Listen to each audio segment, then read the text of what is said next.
It's the American Ireland Fund annual conference, and this trip to Belfast is always probably the most important day of the whole conference.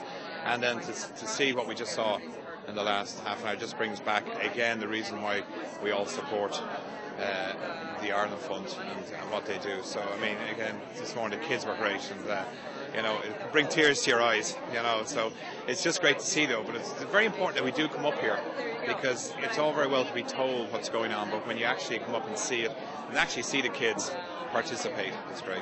We started the school in rented accommodation with the help of the Belfast Trust for Integrated Education, and they paid the rent in that building.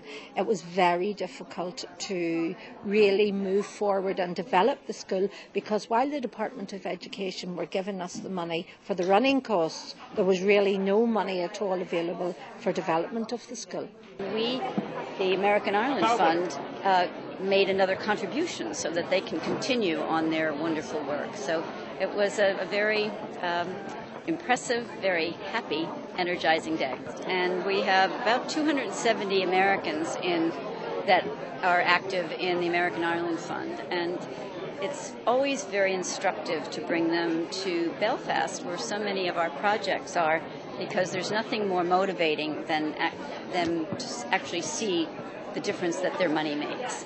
And someplace like this integrated school is just so energizing for them. It's all about the future, and no better way to start is when they're at this age, and to try, you know, for them to mix and communicate and bring down these barriers. And I think my fund, the Edmund Fitzpatrick Memorial Fund, which I have, which I put through the Ireland Fund, we support a lot of organisations, but integrated education is my primary one, because I think it's the important.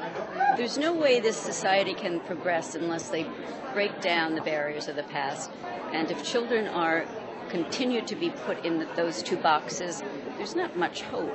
So if they can be taught together when they're young and forming their personalities, that's the way of the future. And people like Helen, who believe in that, and Colin Kavanagh, and so many of them, they've been working at this so passionately for so long.